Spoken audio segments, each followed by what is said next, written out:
Imagine करो कि एक sitting chief minister ED red के बीच में किसी पॉलिटिकल स्ट्रैटेजिस्ट के घर पहुंचती है और बाहर निकलती है एक मोबाइल और फाइल के साथ। ये नॉर्मल है या फिर एक पावर मूव? आज ईडी ने आईपैक के ऑफिस और को फाउंडर प्रतीक जैन के घर पर रेड की। अभी तक ये क्लियर नहीं है कि केस किससे रिलेटेड। आईपैक तृणमूल कांग्रेस के लिए काम कर रही है और बंगाल इलेक्शन 2026 की प्लानिंग भी हैंडल कर रही है, इसलिए रेड के टाइमिंग पर काफी सवाल उठ रहे हैं। रेड के दौरान सीएम ममता बनर्जी प्रतीक जैन के घर पहुंची और बाद में फाइल और मोबाइल के साथ बाहर आई जब ईडी की रेड चल रही थी। ममता बनर्जी का कहना है कि ईडी ने जानबूझकर रेड की ताकि टीएमसी के इंटरनल डॉक्यूमेंट स्ट्रैटेजी 2026 के पोटेंशियल कैंडिडेट्स की जो लिस्ट है वो हाथ में लग जाए। उनके अकॉर्डिंग ये इन्वेस्टिगेशन नहीं बल्कि पॉलिटिकल टारगेटिंग है। आप सोचो कि ईडी की इन्वेस्टिगेशन के बीच में एक सिटिंग सीएम का वहाँ पे होना और फाइल और फोन के साथ बाहर आना क्या मैसेज देता है। राम राम दोस्तों, स्वागत है आपका एक और नए मज़ेदार वीडियो में। ये मी वीडियो सिर्फ मज़े के लिए है, कृपया इसको दिल पे ना ले। तो चलिए शुरू करते हैं। अब बारी है तमिलनाडु और बंगाल की।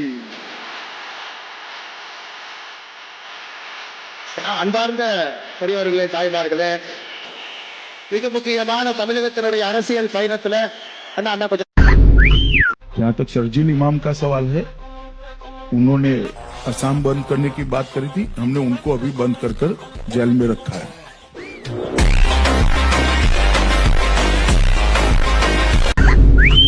ट्रंप डिफाइन करेगा ये डील कैसे होगी और मोदी वो ही करेगा जो ट्रंप कहेगा। अरे कौन भौंक रहा है ये बदतमीज? तो इसका मतलब क्या है कि मोदी जी उनके कंट्रोल में है। एम्बेसडर कहने के बाद मोगेम्बो खुश है ऐसा ट्रंप ने बोला, लेकिन मोदी जी उनके सामने क्यों अपना नाक घिसट रहे मुझे मालूम नहीं। क्या? Good joke. But let's be clear, it's his deal. Yeah. Okay, he's the closer. He does it. So I said, gotta have Modi. It's all set up. You have to have Modi call the president. They were uncomfortable doing it. So Modi didn't call. Wow. और मोदी वो ही करेगा जो Trump कहेगा। So Modi didn't call. Wow. Excuse sir, mister Trump line पे है। आ गया line पे? जी, काट दो फोन, मुझे लाइन पे लाना था इसको।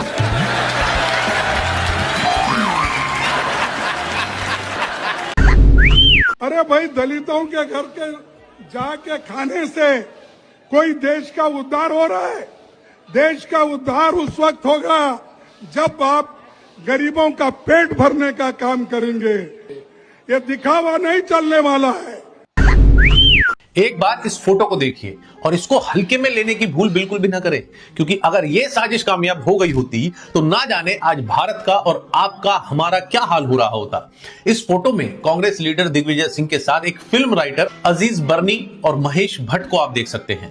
इनके हाथ में जो किताब है ये 26/11 आरएसएस कॉन्स्पिरेसी इसका टाइटल है। इस किताब में बोला गया कि जिन आतंकियों ने 26/11 का हमला किया था मुंबई में, वो सब हिंदू थे और भारत के ही रहने वाले लोग थे, ना कि पाकिस्तान से आए थे। Nowhere in this book or nowhere in Mr. Mushrif's book you will see the involvement of the Pakistani terrorists in 26/11. अब ये किताब लिखी किसने? अजीज बर्नी ने, जो कि एक फिल्म राइटर थे। तो लिख दी एक फिल्म की कहानी उन्होंने। अब ये देखिए कि जितने आतंकी आए थे सब फेक हिंदू आईडी लिए हुए थे, सबके हाथ में कलावा बंधा हुआ था उनको हिंदू दिखाने के लिए, क्योंकि उनके आकाओं को तो पता था कि इनमें से एक भी जिंदा नहीं बचेगा, सब मारे जाएंगे और प्लॉट बनेगा कि हिंदू टेररिस्ट ने हमला किया। पर नियति को शायद कुछ और ही मंजूर था। वो तो भला हो शहीद तुकाराम ओंबले जी का, जिन्होंने दर्जनों गोलियां खाने के बाद भी अजमल कसाब को जिंदा पकड़ लिया। अगर तुकाराम ना होते तो ये ऑलमोस्ट साबित कर दिया गया था कि ये सभी टेररिस्ट हिंदू थे और आरएसएस ने ये हमला करवाया। और ये कांग्रेस की सरकार ने इस अटैक के बाद ये बुक लॉन्च करी 26/11 आरएसएस कॉन्स्पिरेसी। इसमें खुलकर पूरा ब्लेम आरएसएस पर डाल दिया गया और जो इस बुक के राइटर हैं अजीज बर्नी, उनको कांग्रेस की तरफ से राज्यसभा में एमपी बनाकर भेजा जाना तय था। लेकिन तभी इस किताब के क्लेम्स को कोर्ट में घसीटा गया और अजीज बर्नी ने फ्रंट पेज अपॉलॉजी में सॉरी बोला अपनी इस किताब के लिए, क्योंकि सभी क्लेम्स झूठे साबित हुए। पाकिस्तान ने नैरेटिव चलाया कि भारत की खुद की सरकार कह रही है कि सभी आतंकवादी हिंदू थे और भगवा आतंकवाद शब्द का जबरदस्ती जन्म करवाया गया इस कांग्रेस की सरकार द्वारा। बताइए, इससे बड़ी साजिश कोई सरकार अपनी ही जनता के खिलाफ कर सकती है क्या? अगर आरएसएस ना होती तो हो सकता है शायद कुछ दिनों में आप सुनते दलित आतंकवादी, आप सुनते ब्राह्मण आतंकवादी, जैन आतंकवादी, बौद्ध आतंकवादी, जाट आतंकवादी, यादव आतंकवादी, गुर्जर आतंकवादी और सिख आतंकवादी तो इन्होंने ऑलमोस्ट बना ही दिए थे इंदिरा जी के टाइम पर। आरएसएस ने जो इस देश के लिए किया, आप सभी के लिए किया, उसका कर्ज आप कभी भी चुका नहीं पाएंगे। यही एकमात्र सच है। जय हिंद। भारतीय जनता पार्टी जातिगत जनगणना के पक्ष में है या उसके खिलाफ है? हाँ या ना बोल दें। इस देश की 80-85% आबादी SC, ST, OBC कम्युनिटी से आती है, उनका रिप्रेजेंटेशन नहीं है। अभी बता दे भाई। मेरा विश्वास जातिवाद में नहीं है। अपने को एक माने, इस महान देश के महान नागरिक अपनी तय को माने। इंदिरा गांधी बतौर प्राइम मिनिस्टर 15 अगस्त 1983 को बोल रही हैं कि जो लोग जात पात की बात कर रहे हैं वो देश को पीछे करना चाहते हैं। बोलिए, इंदिरा गांधी सही या राहुल गांधी सही? ये जातिगत जनगणना रुकवाई किसने? नेहरू ने, जो कि अंग्रेजों के जमाने तक तो होती थी। और शुरू किसने करवाई थी? अभी बताऊं, Herbert Risley, British census commissioner.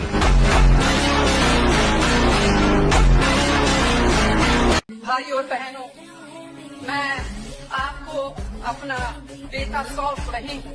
हर बार ऐसे ही करते हैं, मैं मेरा बेटा को सौंप देता हूँ, बट आपका बेटा को लेगा कौन? आपका बेटा को जो भी अपना घर में लेगा वो तो बर्बाद हो जाएगा ना, आलू से सोना बनाना शुरू कर देगा।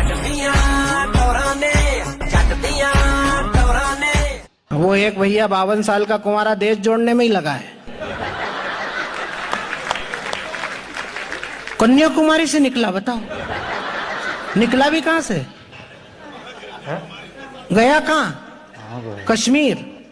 2000 किलोमीटर चला, अपने इंदौर से निकला, कैलाश जी की विधानसभा से बाणगंगा चौराहे से निकला। तो मैंने रोका, मैंने कहा भैया किधर? बोले देश जोड़ने। मैंने कहा यहाँ कहां टूटा है?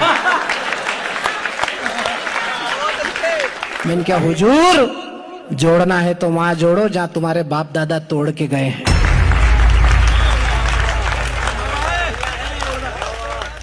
हो रहा ठीक है।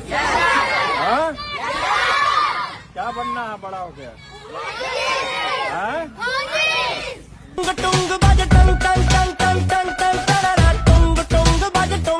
हमारी ताकत तो तुम देख ही चुके हो मोदी। मुझसे टकराओगे तो तुम्हारा हाल भी माधुरो जैसा हो जाएगा। इस दुनिया में सिर्फ एक ही बॉस है और वो मैं हूँ। हो सकता है तू अपनी दुनिया का बॉस हो, लेकिन हम विश्व गुरु हैं। तेरे जैसे झंडू लोगों को ठीक करना ही हमारा काम है। और अगर तू फिर भी नहीं सुधरा तो बाबा बुलडोजर का एक्शन मोड ऑन हो जाएगा। उसके बाद तेरा जो होगा तू खुद भी किसी को बता नहीं पाएगा। ऐसी जगह बम्बू घुसेड़ेंगे, जिंदगी भर तबड़क तबड़क करता फिरेगा। अल्लाह के रसूल ने जब उंगली उठाई थी चांद की तरफ तो उसके 2 टुकड़े हो गए थे, एक टुकड़ा एक तरफ, एक टुकड़ा दूसरी तरफ। लेकिन अल्लाह ने उस टुकड़े को मिलाया नहीं, अलग ही रहने दिया। टुकड़ा एक साथ था, नबी ने इशारा किया, चांद के टुकड़े हो गए, एक टुकड़ा एक तरफ, दूसरा टुकड़ा दूसरी तरफ। अल्लाह ने उसको मिलाया नहीं, आज तक नहीं मिलाया। मेडिकल साइंस कहती है चांद का टुकड़ा अभी तक नहीं मिला। तभी मैं सोचूं कि ये जिहादी गांड उठा उठा कर क्या करता है। अब समझ में आया कि जो आधा चांद का टुकड़ा है इससे गांड में जाके फंस गया है, तो वही टुकड़ा ये गांड उठा उठा कर के बार बार निकालना चाहता है। Hello Irfan bhai, I'm from EO Lahore, Pakistan, and we have great following of you in Pakistan, and I wish you can in some time come to Pakistan. It will be a great pleasure. मैं आ तो जाऊंगा, वापस आऊंगा कि नहीं? बिल्कुल वापस आएंगे। राम मंदिर हिंदुस्तान में नहीं बनेगा तो फिर कहाँ बनेगा? बुलडोजर बाबा ही चाहिए। बाबा ही चाहिए। हाँ वही चाहिए, वही चाहिए। काम नहीं है यहाँ पे, सही में यहाँ पे बुलडोजर बाबा ही चाहिए। इस जिहादी भांड का कहना है कि जिनकी माएँ मेरी दीवानी थी उनके बच्चे सोशल मीडिया पर मेरा विरोध कर रहे हैं। कर दी ना भांड वाली बात। ना तो तेरा कोई दीवाना था, ना तेरी कोई दीवानी थी। लोग सिर्फ उस कैरेक्टर को पसंद करते थे जो तुझे मदारी के द्वारा उछलने, कूदने, फांदने, नाचने के लिए दिया जाता था, ताकि तू हमारा मनोरंजन कर सके। और मनोरंजन तूने बढ़िया किया हमारा। और वैसे भी जब घर में कोई छोटा पपी लाया जाता है तो सब लोग उसकी मासूमियत देख के उसको लाड प्यार करते हैं, उसको खिलाते हैं, पिलाते हैं, मोटा तगड़ा करते हैं। लेकिन अगर वही पपी बड़ा होके हम पर ही काटने लग जाए, हमें ही भौंकने लग जाए, तो उसका इलाज करना जरूरी हो जाता है, फिर चाहे उस पपी को हमारे पेरेंट्स ही क्यों ना लाए हों। तो तू वही कुत्ता है जिसको इस देश की जनता ने खिलाया, पिलाया, बड़ा किया, और आज तू इस देश की जनता को ही काट रहा है, गद्दारी कर रहा है, धोखा दे रहा है। अगर कुत्ता पागल हो जाए तो उसका इलाज कुछ और ज्यादा अच्छी तरह से किया जाता है। तो शुक्र मना कि KKR ने उसको बाहर निकाल दिया। अगर नहीं निकाला जाता तो अभी तेरे गले में जूते की माला होती, जनता तेरे कपड़े फाड़ चुकी होती। तो इन शॉर्ट तू वो भांड है जो नाचा हमारे मनोरंजन के लिए, कूदा हमारे मनोरंजन के लिए, एक्टिंग की किसके लिए? हम लोगों के मनोरंजन के लिए। और उस मनोरंजन के लिए बाकायदा तुझे पैसे मिले, और हम जैसे लोगों ने ही टिकट खरीद खरीद के तुझे बड़ा बनाया। जैसे कि घर में लाए हुए किसी पपी को हम खिला पिला के मोटा तगड़ा करते हैं, तुझे वैसे ही मोटा तगड़ा किया गया। तू भांड है, भांड की औकात में रह, इससे ज्यादा अपने आप को समझने की गलती मत कर। समझ आई? तू जो बड़ा बना है ना, वो इस जनता के पैसे से बना है, इस जनता को खाने के लिए नहीं बना है। भांड। खैर, वैलेंटाइन में अगर आपके पास लड़की नहीं है तो दुखी होने की कोई बात नहीं है, क्योंकि गांधी जयंती में गांधी जी कौन से रहते हैं भाई।